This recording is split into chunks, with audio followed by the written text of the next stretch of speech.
शल्य शल्यग्राहवती कृपेण वहनी कर्णेन वेलाकुला अश्वत्थामविकर्णघोरमकरां दुर्योधनावर्तिनी सोतीर्णा खलु पाण्डवैरणमदी कैवर्तक केशव पराशयर्वच सरोजममलं गीतातगन्धोत्कटं नानाख्यानक केसरं हरिकथां सम्बोधनाबोधितं लोके सज्जन षट्पदैरहरः पेपीयमानं मुदा भूयाद् पङ्कजं कलिमल प्रध्वंसिनः श्रेयसे मूकं करोति वाचालं पङ्गुं लङ्घयते गिरिं यत्कृपा तमहं वन्दे परमानन्दमाधवम् यं ब्रह्मा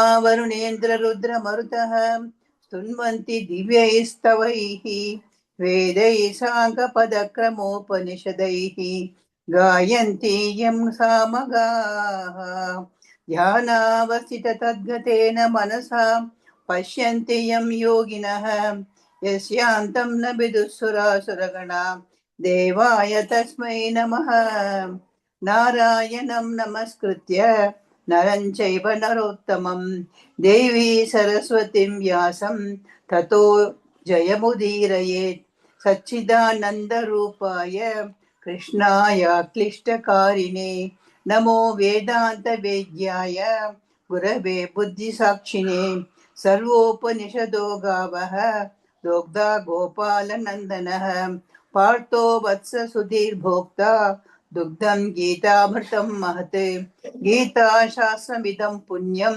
यत्पठेत् प्रयतः पुमान् विष्णो पदमाप्नोति भयशोकादिवर्जितः एकं शास्त्रं देवकी पुत्रगीतम् एको देवो देवकी पुत्र एव एको मन्त्रस्तस्य नामानि यानि कर्माप्येकं तस्य देवस्य सेवा ओम श्री कृष्णाय परमात्मने नमः।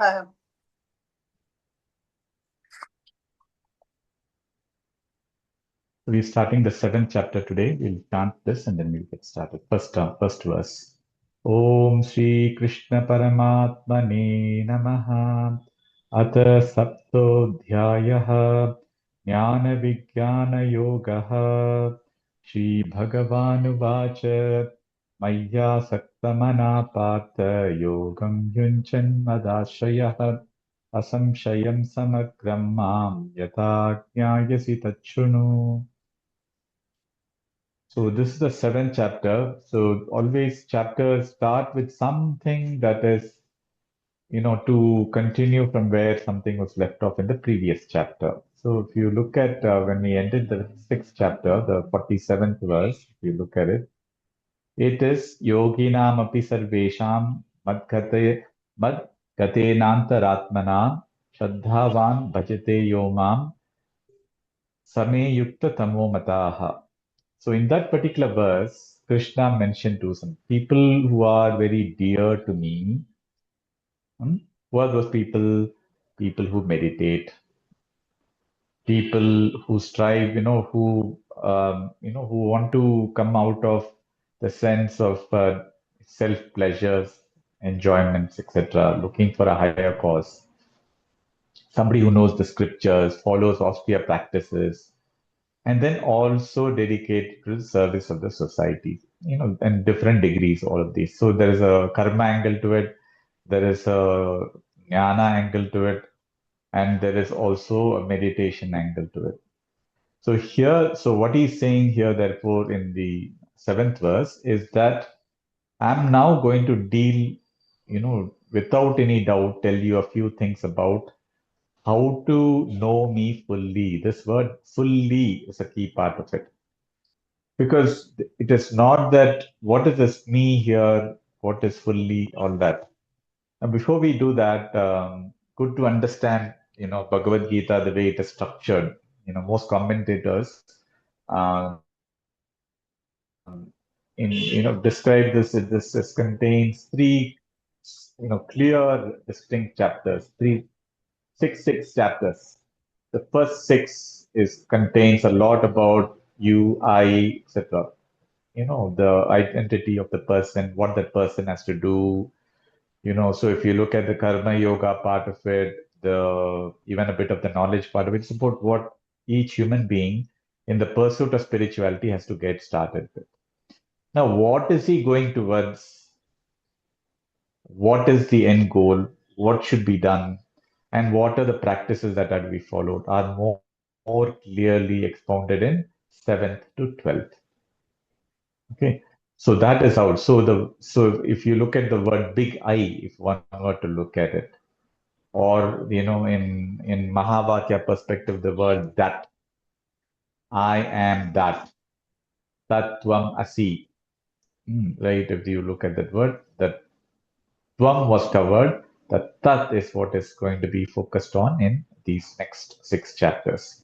So when he says, I'm going to tell you without any doubt, know me fully, it is all going to be carried not only in the seventh, but carried forward till the 12th chapter. So how to know me fully? So the me part, in this case, he's not referring to me as in Krishna, but me as in the divine self, and the me in that ultimate divinity, the super consciousness or the big mind, however you look at it. So me is not the physical Krishna that he's referring to. So the mind intent on me, maya sakta manopartha. So that means what? Intent on me means that it gives you the very clear indicator that unless you put your mind on me, you cannot even understand what I'm going to tell you. And then listen, the word nyasisi tachruno, listen. He's not saying hear me out. Listen is a very powerful word. Sometimes when we go in conversations, we just simply hear. It comes through one ear, goes to the other ear. After some time you tell, oh, I don't remember. Listen on the other side is where it is getting also absorbed. I'm listening, I'm hearing it consciously with awareness so that I can get something out of it. If a child goes to a class and studies there, unless he listens to the teacher, he's not going to get absorbed anything, right? If he's just simply hearing, it means that his attention is not there. So wherever we say one year it comes, the other year it goes, you just do that for gossiping. Gossiping, you don't want to absorb it, right? It just comes and goes. But knowledge like this, it has to be not just heard, it has to be listened. And he's also saying without any doubt. That means what he's going to give it with a lot of clarity. So this chapter it says jnana vijnana. So what does that jnana means? What vijnana means? Um, to become very clear, but for us to understand, right? Jnana simply means knowledge. Vijnana means wisdom. You can also say Vijnana is science. Science always looks at, experiential things, right?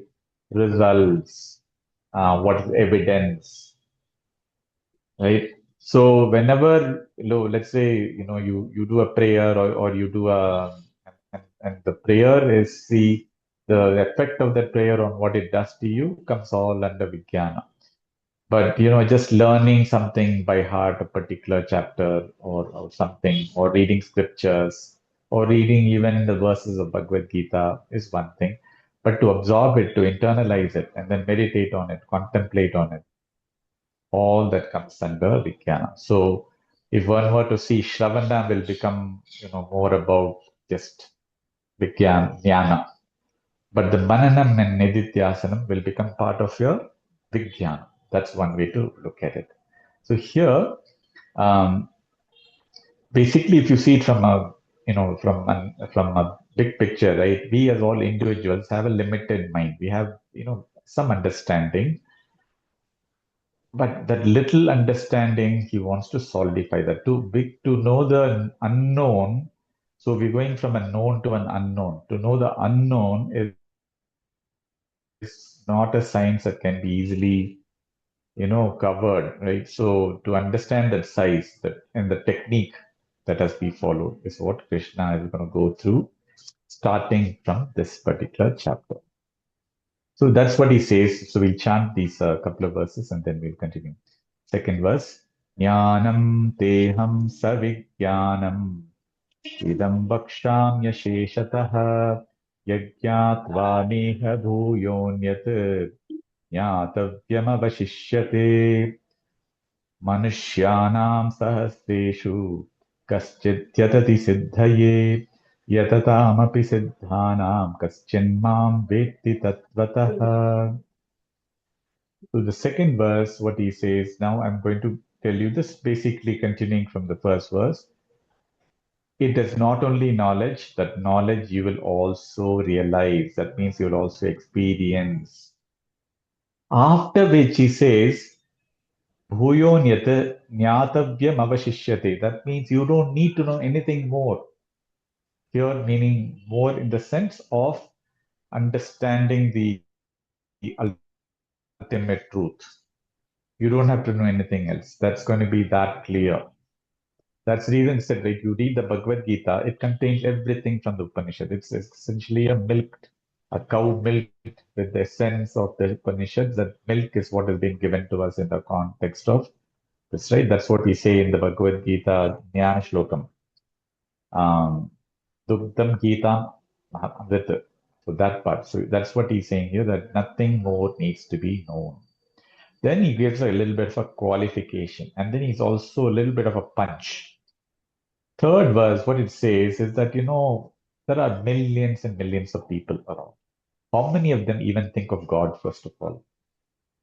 And how many of them are so much caught on their own world? Myself, my, job, my children, my house, my car, etc., and my enjoyment, to the point that for them to even think outside of that, to whether it be for the society or whether it be to understand, a little bit more about myself, doesn't even come into the question.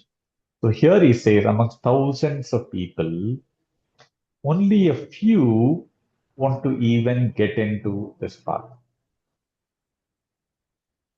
Hmm. Only a few. And amongst those few, only one, he just takes an example, only one, a very, very small percentage even will get to know me in full essence. Because they somewhere, those who start, they somewhere they are not able to continue because of time or interest or just a blessing, or they lose the interest, the belief system is not there, whatever it reasons might be, they are not able to proceed and they stop. So it just means that people who get to know, who are even reading or coming close to even understanding something like a text like Bhagavad Gita is very few. And in that, to know the complete thing is even harder.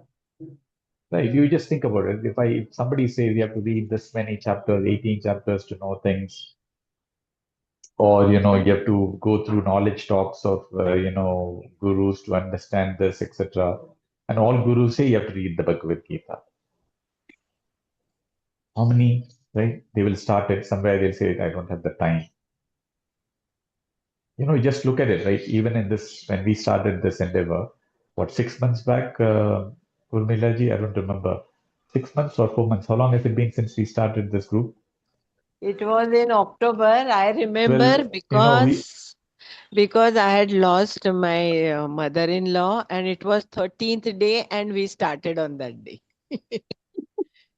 So okay. so October and today, so we started with, I remember we started with 12 people, isn't it? And all of the 12 had been true earnest, wanted to start. How many are we today here? 4 of us, isn't it? Right? I'm not, again, Bhavaniji started with a lot of intent, and that's the right intent. Everywhere it happens. But, the genuinity of, continuing the discipline, the commitment, etc., all of that takes a lot of time. It's not easy for anyone, correct? So we have our own examples, right? You take for that matter anything in your own group, how many people, wherever they get into these kind of topics, right? Not many after first 3 months. And there is nothing, it's not a right or a wrong thing. It is just about the challenges that come in. It is just about the genuine interest, whatever it might be. So, what Krishna is saying is very true. You see it here. So, so he's just telling it. Therefore, for us, what does it mean? If you want to really get into the depth of this, please be committed. He's not saying it in words. He's saying it is difficult. He's also said it earlier in earlier chapters. You will get there. So it means that everybody can get there provided the abhyasa part is there. And abhyasa means regularity, discipline, commitment, etc., etc. That's as simple as that. So now we'll chant the fourth verse and the fifth verse.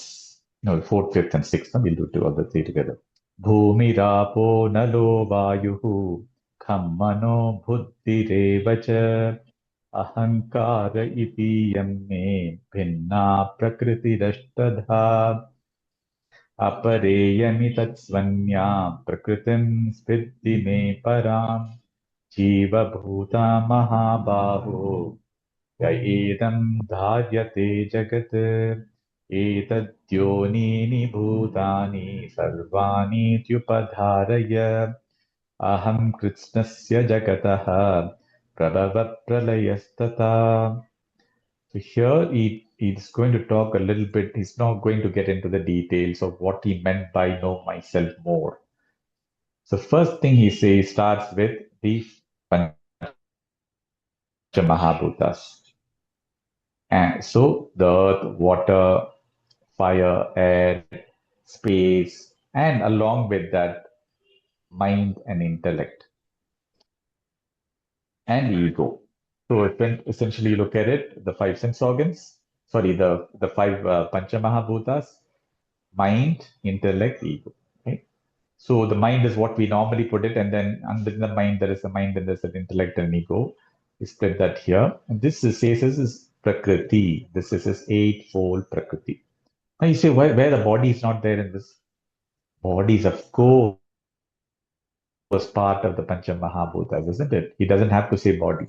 Because anything and everything that exists that we all perceive is made up of these five in some ratio or the other. So even though the body is not mentioned, body is implicitly covered in the Panchamahabhutas. So when he says here that the these things he says are this Prakriti. Prakriti here means just let's is nature. Now what that nature etc. he's going to cover in a lot of detail. Hmm. Then he says goes on to say in the fifth stanza, whatever I said earlier is my lower Prakriti. But then I also have a higher Prakriti, which he says Viddhine Param, higher Prakriti. And that Prakriti is Jiva Bhutam. That means what? The life element in everything. Minus that life element, all the low Prakriti items that I mentioned earlier are inert. The lower Prakriti items have no life in it until I empower it. It's like a stone. The best way to understand is a person who lives and then the next second he dies. Same body, all the bioorganisms, etc., is there in that physical entity, but there is no power. That's when we say the person has left the body, isn't it? So that life element is what enlivens the what you call even the five elements to work, and even the mind, intellect, ego to work. So now he's saying there is a lower Prakriti and a higher Prakriti. In one of the later chapters, this higher Prakriti will be referred to as Purusha. Purusha is typically normally the word that is used in also the scriptural text, but we can understand as lower and higher. I think it's just keeping it fundamentally easier here for us to understand. Higher Prakriti means my actual nature is not the five elements, is not the body, mind, intellect. It is much, much more mightier, much more powerful. And what is it is? It is the life element.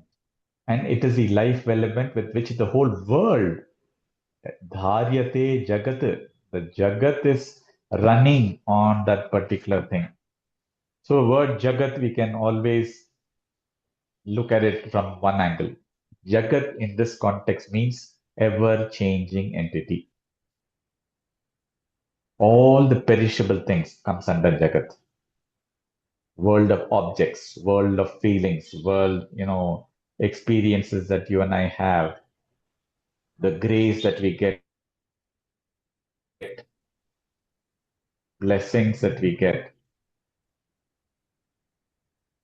There is also another reference to these lower and higher Prakriti, and that terminology comes under a word called para and apara. It was there earlier in the Bhagavad Gita. Apara means all the inert things, right? All the things that we just talked about under the lower Prakriti. And para comes under the higher nature. So the para empowers the apara. In the absence of the para, there is no para. There is no life in it. It's like the bulb, right? Best way to understand is a bulb. I can have bulb, all the bulb and fan everywhere. Minus electricity. Let's say there's a power cut and there's no inverter. That bulb is useless, right? It is just a nice looking thing, entity, but nothing, no light comes, no fan comes. So same thing, that electricity element is that higher nature in the context of the power system in your house. Similarly, in the context of the world, in the context of the Jagat, or even in the context of the human body, that that life element or the consciousness principle that's there is what gives us life. And that happens on the day the conception occurs, and on the day we leave the body, it leaves the body. So, so what does it mean as my ability to think, my ability to act? Everything is upheld by this para prakriti or this higher nature that he's referring to. There is also, just a side topic, right? When you there is a it is said that under the whole overall prakriti there are, 24 things. Even though it's covered only five things, normally it comes under five things. One is, right, organs of actions, organs of perception. We refer to as Jnanendriya and Karmendriya. And then Tanmatra. Tanmatra is mean was, what you call touch, smell, taste, all of that. Those five Tanmatras. And then five Panchamahabhutas, which we already talked about, and Manas, what you call intellect, ego, all of them. So these actually, if you see from an overall Vedantic angle, then Vedanta defines Prakriti, all of these come in. So, so in this, if you notice, the body part is clearly articulated as Jnanendriya and Karmendriya. That means sense organs and senses. And of course, body, mind, intellect, all of that is covered. So now we understand, right?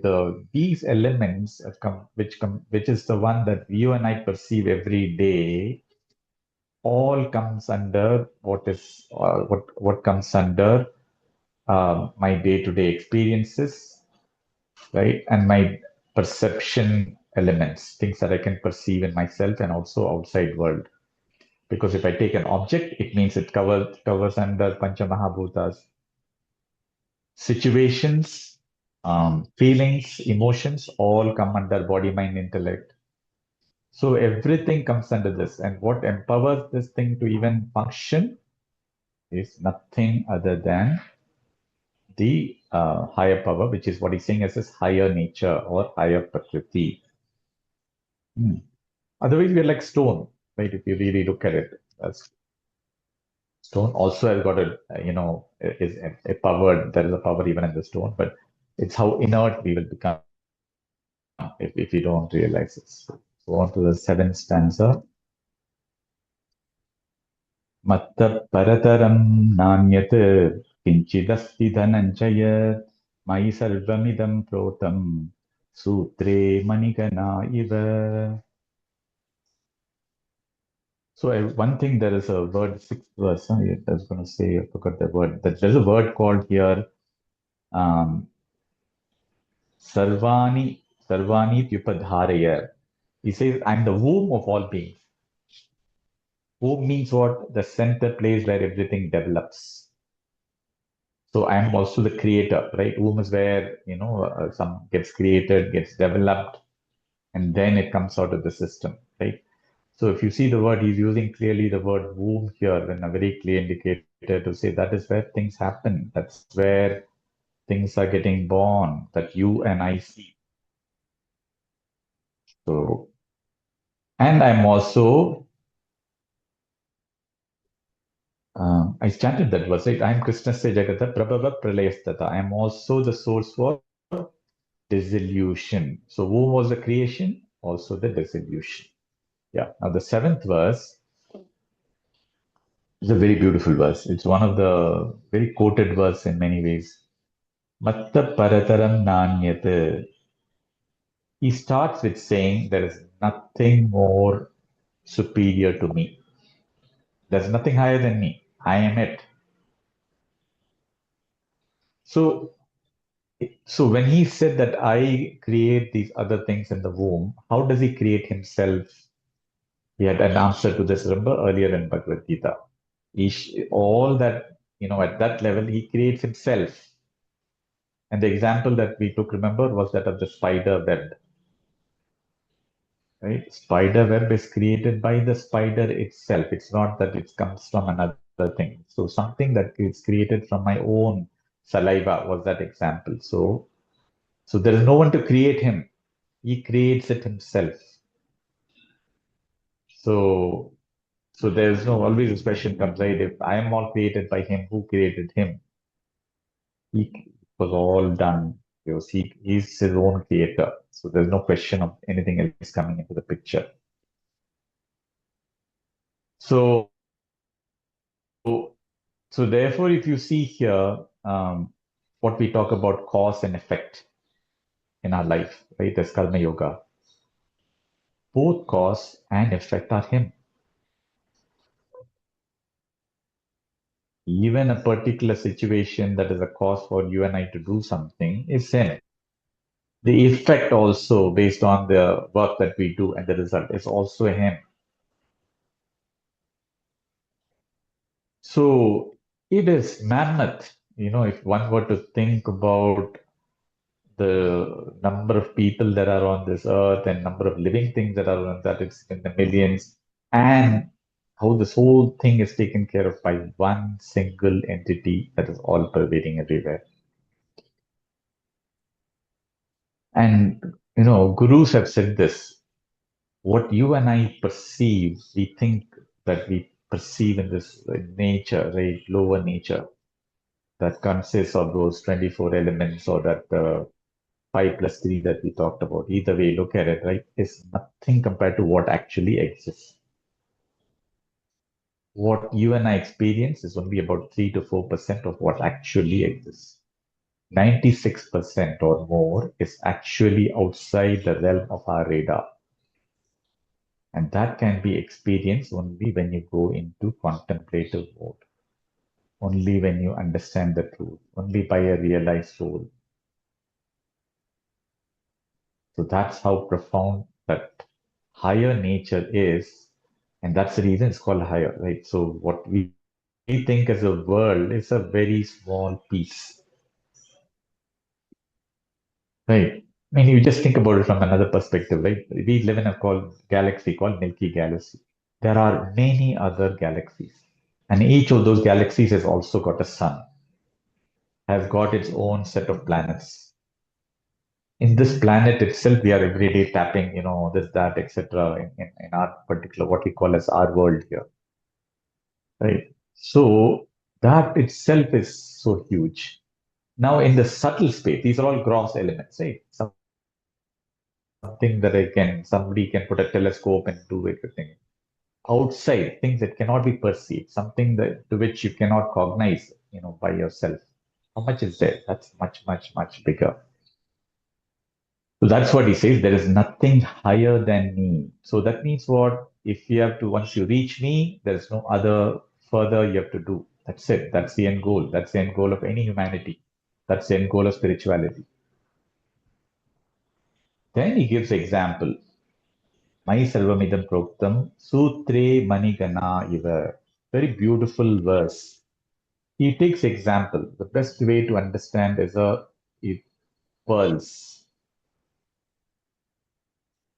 Those of us who have taken course from Gurudev, the meditation course, he has taken this particular verse also. He's brought a detail, he's talked about this. Any pearl necklace has got beads. The beads have a little hole there. It's hollow, through which a string is tied to, put this set of pearls together. And it makes a beautiful looking thing for us to admire. Now, what is it? Each of those necklaces, each of those beads are like you and I. A beautiful creation that has come to this earth to do something. It is it and there is a purpose. Everything is there. Now, somewhere they're all intricately connected to the rest of the existence. And that's what each of these beads together are there. But if I just didn't put the string and I just put those beads together, they'll all splitter into, here and there. They'll not stay together. So what holds it together, what makes it all connected together is that string. And that string is the divinity. The string is that conscious, super consciousness that pervades each and every one of us, that holds us together, that connects each one of us to the other. So when we say even karma yoga, when we take what they use yajna, and we say yajna is a conglomeration of multiple forces coming together to make an action happen. So how does that multiple forces come together? It's only when they are connected with each other. And who connects them to each other is nothing other than Ishvara. And that's the reason we say have a sense of gratitude in any action that you do. Because if you're not there, you just think you're doing something, it will not go anywhere. Halfway you'll have to stop because the rest of the forces to enable it to completion, it will not be there.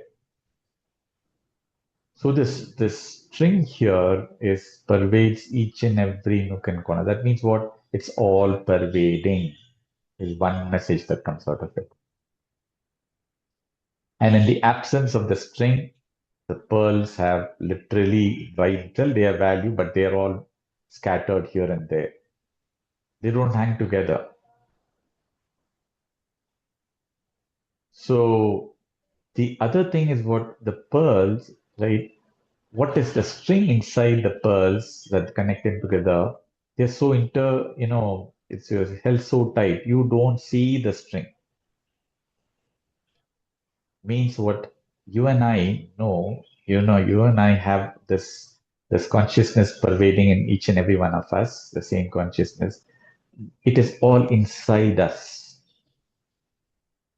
So even some of the seekers, they think that this thing resides outside, in a temple, in a mosque, in a church, not realizing that it's all in the depth of each and everyone's nature. This string, which is the divinity of the consciousness, pervades in each and every one of us.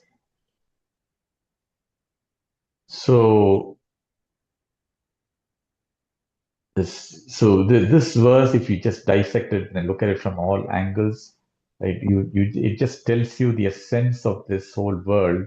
That whole world is represented by each of those beads, which is strung together and held together by that string.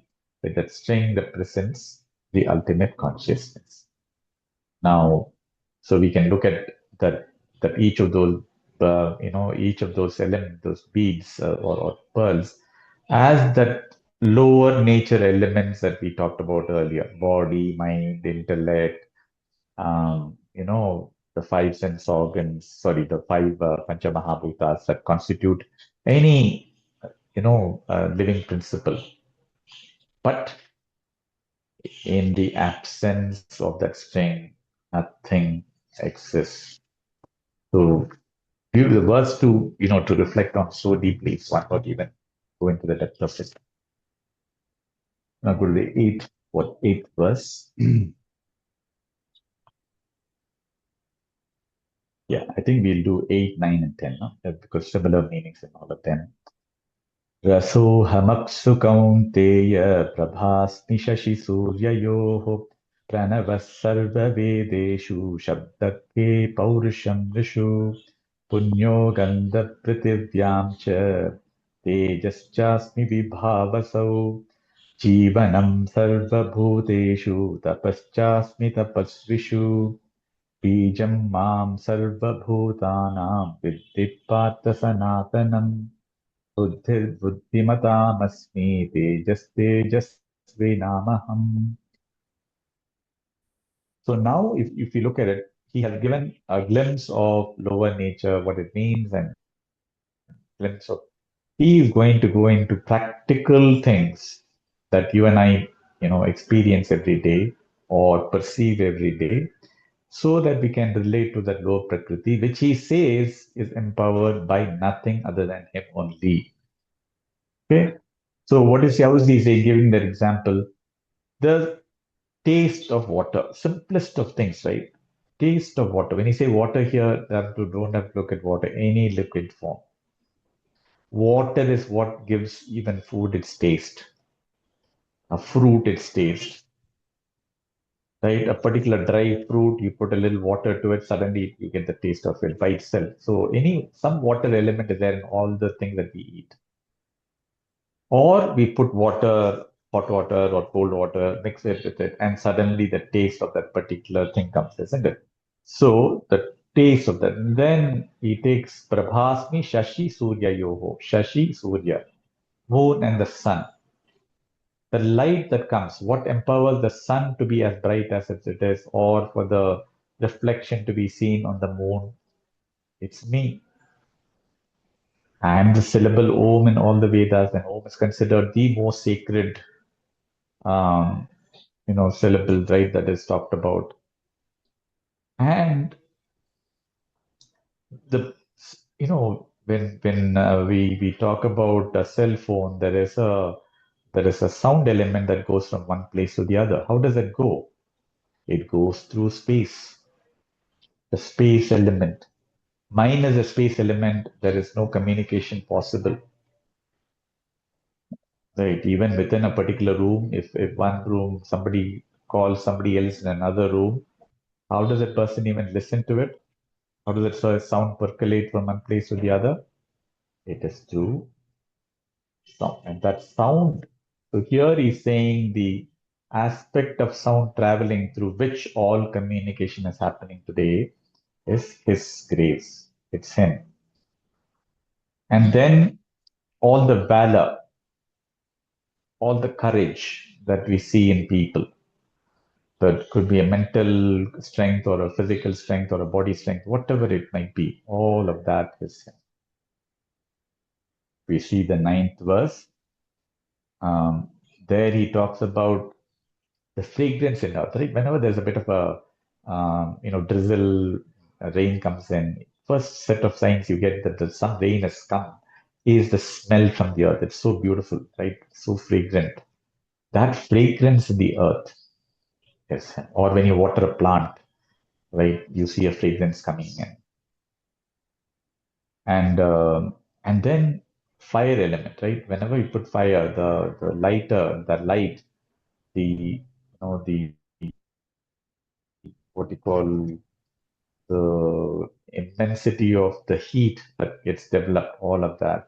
Where is that coming from? The glow, all of that. Where is it coming from? It is him. So if you see, these are all so basic set of things. All he's trying to alert us is you're taking for granted. If I put the matchstick, something gun, something lights. Is it the matchstick that is, or it's a fire element in that wood that makes a thing, right? It's a fire element in the wood that, when you put a matchstick, it lights up, isn't it? The fire element is not there in a particular road. Let's say you put a, what you call water. It's what there is a bit of fire element even in that, but very takes a lot of effort, right? To put the same thing on a piece of wood, it lights up easily.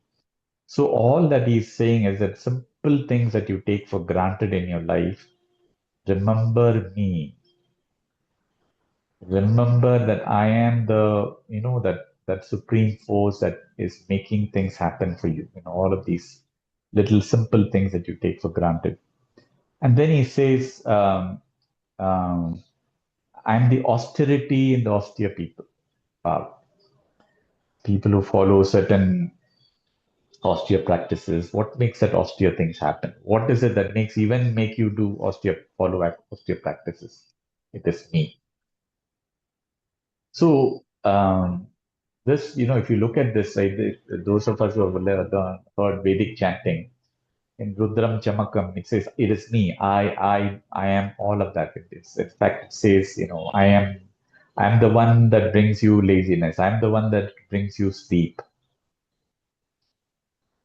It is there even in Devi Mahatmyam, right? When we chant that during the Ashtami day on Navratri time, there also is Devi. I am the one that brings you hunger. I'm the one that brings you sleep. I'm the one that gives you laziness. Even laziness. I'm the one that gives you forgetfulness. I'm the one that gives you remembrance. Think of it. You think only good things only, even forgetfulness. You want to forget certain things, isn't it? In the life. That also it is that consciousness, it's a divinity.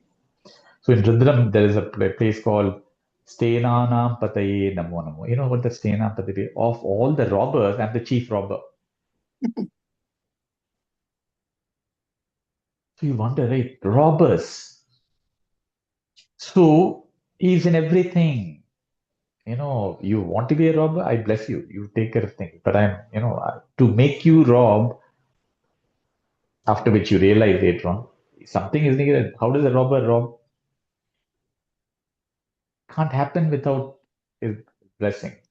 Now, we might say good, bad, etc. That's the reason in Vedanta there's nothing called good or bad. Everything is his blessing.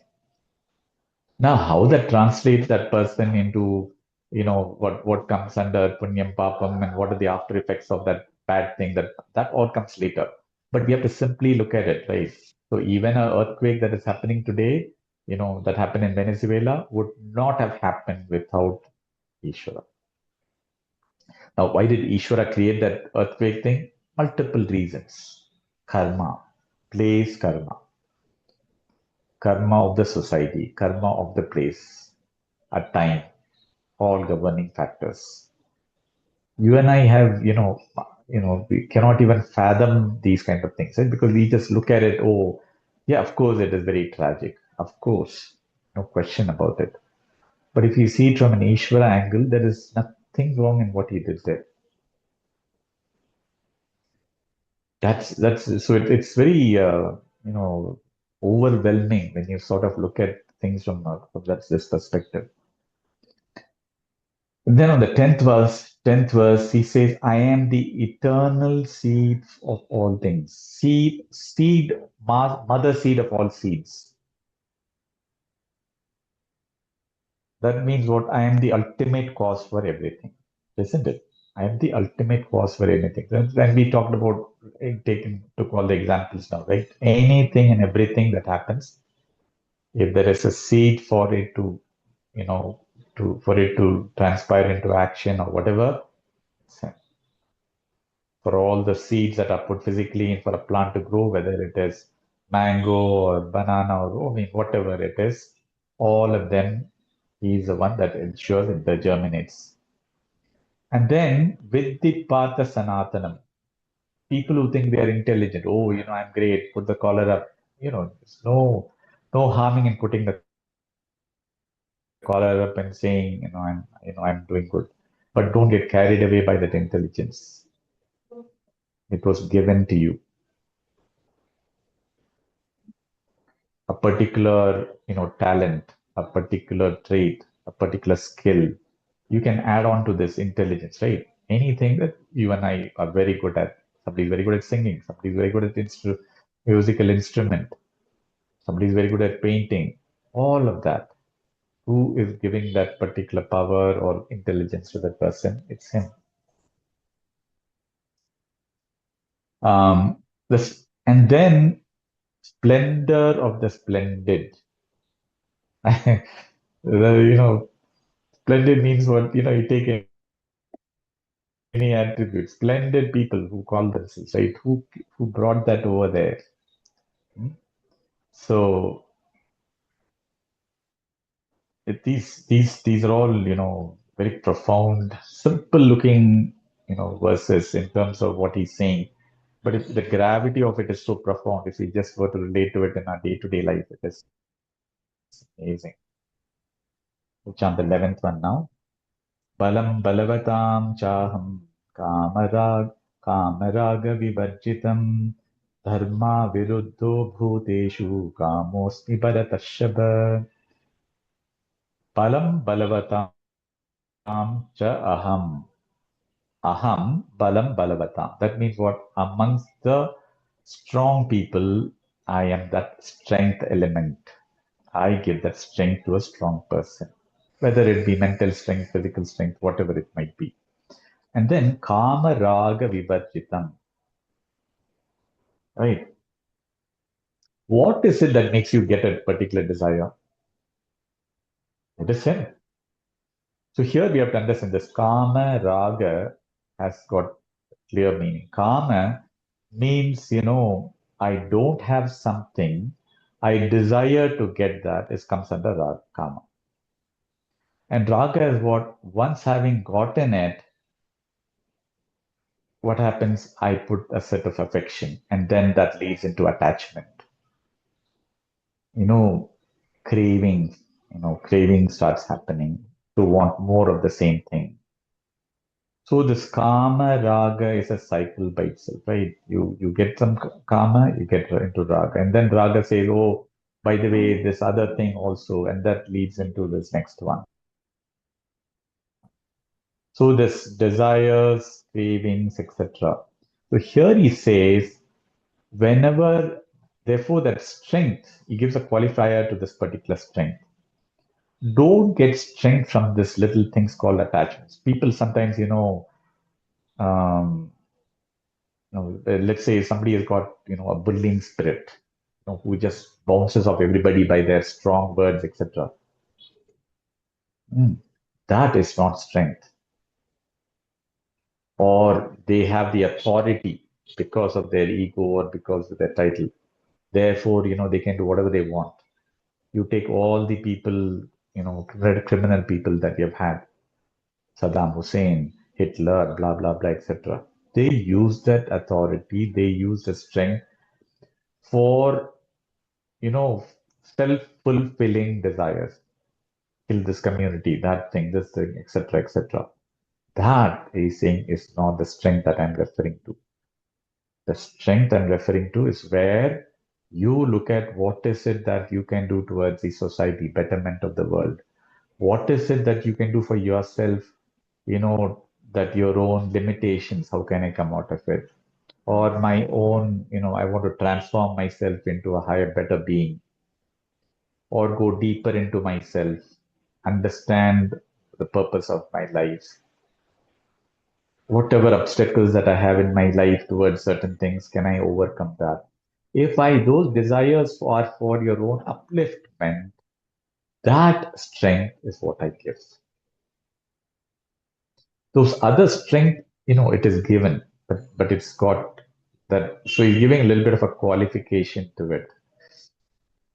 So that natural strength, for you to be centered, for so to be even going in the spirituality, we need to go through, let's say, the ability to reduce the thoughts as we get into meditation. Those that strength to be able to sit in meditation without having to move around the body, be still, that is also strength. Strength is not just physically moving, right? Even to be still requires a certain balance. That balance is also him. So therefore he says, which should be devoid of desire and attachments or craving, etc. And it also has to be dharmic.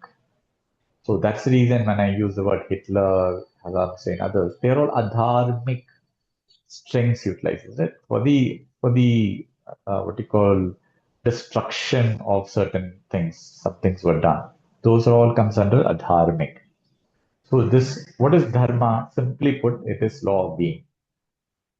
There are fundamental laws how to live life, right? That's what it is. And in that thing, anything that you do harmful to others comes under adharma. So here he is therefore saying the desire that that should not be against dharma. Hmm? So when you look at this whole thing, then obviously, it things that are rajasic, tamasic, sattvic. Sattvic comes under clearly under this bucket. Some rajasic things will also come, provided that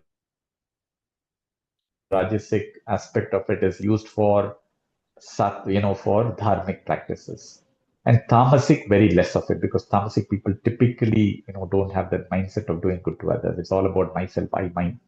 So the sense of attachment is very high.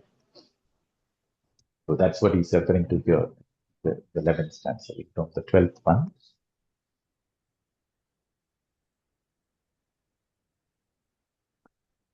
च ये चैव सात्विका भावा राजसास्तामसाश्च ये मत्त एवेति तान् विद्धि न त्वहं तेषु ते मयि. So here the writer is referring to Sattvic, Rajasic, Tamasic. He starts with, he uses the word differently. He says people that were Sattvika Bhava, Rajaha, which is then Tamasaha. That first line contains all the three types of people. He says that, whatever those people are, there are these three types of people, no question about it, right? And within ourselves also, we are at sometimes sattvic, we are at times rajasic, we are at times tamasic, in different degrees at different times of the day. So all of these, right, all of these, attributes that we have, rajasic, tamasic, etc., are all, his, blessing or maybe his empowerment that makes it happen. They all only proceed from me. They can happen only if I'm there.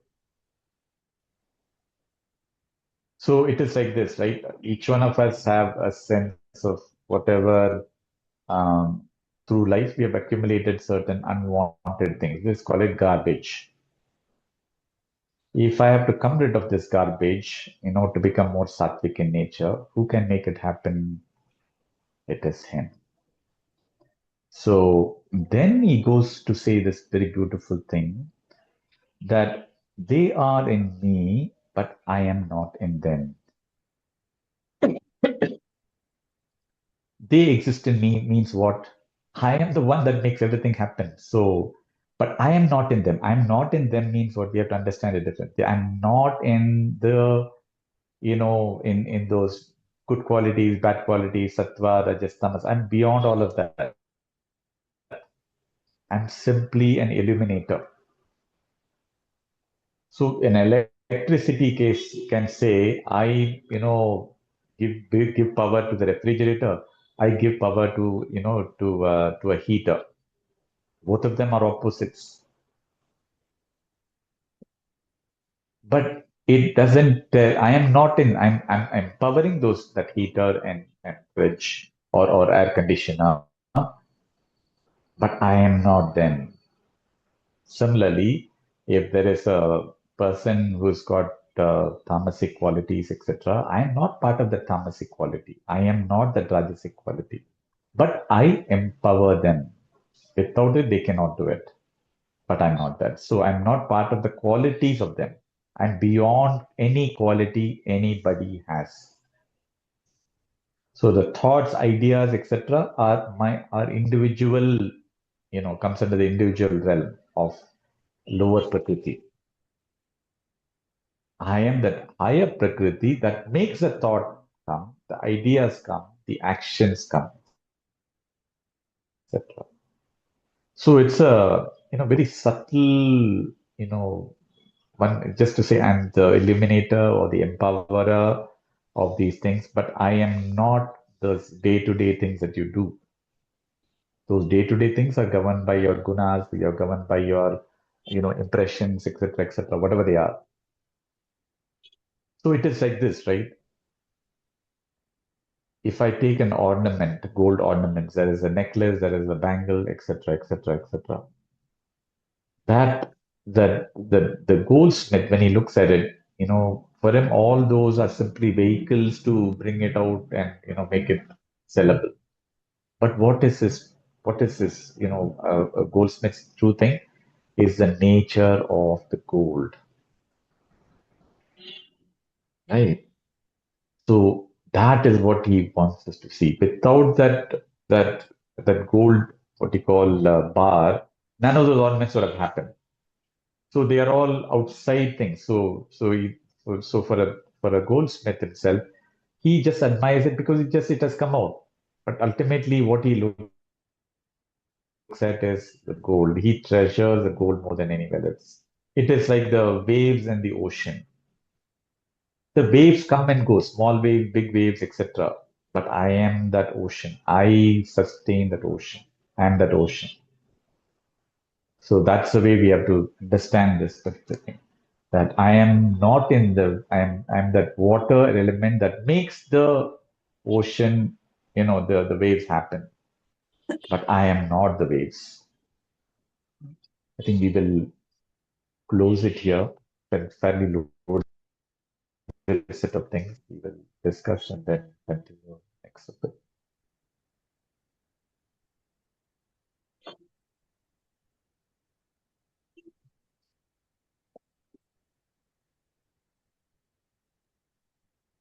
Please share your thoughts.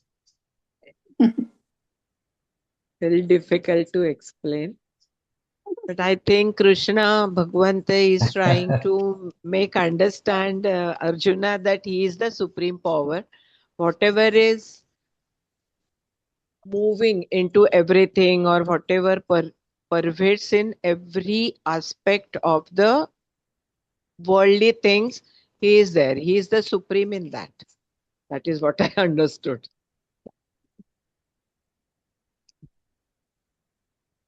Yeah, and Paji it's will going to get like this, the multiple chapters that come also, it gets very abstract, not easily explainable. It is something one can only, and every time you read it, you understand. will understand it at a different level, right? And more things will Yeah. register. But I think these examples that he gave, some of these verses, right, are Yeah. the way, it's like they provide a lot of tips.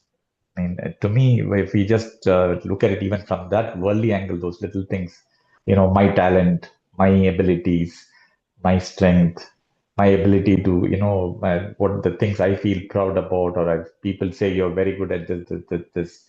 Right? If we are able to see the divine element in those attributes, that itself is a revelation. That's the way Yeah. I see it. Correct. Yeah. Yeah, in the sense, after this session, either before this session or after this session, whenever I get time, I revise it again to understand in better way. Sure. Yeah, and it required. That's the manana part that you're doing very nicely. Yeah, Yeah, one please. Yeah, that's very only much required listening. because not everything gets absorbed, right? Even when we listen, the word listen, not everything goes in. They say only 25% gets in, then it's another 25% maybe once you read it a few times. And then sometimes people say reflect on it. There's some more. That's the so some of these chapters I'll tell you. I might tell you honest thing. I have gone through these verses many times, and every time I go through it, something else opens up, and that's what all the masters say, right? It is not one thing. It's not like gross element where where you say I know it. It will not be. It will be you just understand the difference. Every time something else will pop up. Oh, this is what it means. This is what it means. So Is it that every other person will understand it in his own way? Ne? As per his what's that? capacity to every other person or every person will understand these things differently as per their capacity, their understanding, their studies, like that, and their experiences, maybe. I think it's the application, Yeah, situation. Yeah, application. yeah. Some people choose Huh? to apply it in their own way. It's not that, what do you call, they'll take advantage of that, oh, it's it's God's thing, but actually we cannot give up our responsibility for whatever we do. We can't say it is no, it is Krishna who did. No, it is, that's what he says, I'm not in it, I have created this, but I'm not in it. So we cannot that is push our responsibility saying it's all God's act. No, having created us, definitely each one of us have a Oh, yeah, specific yeah. role.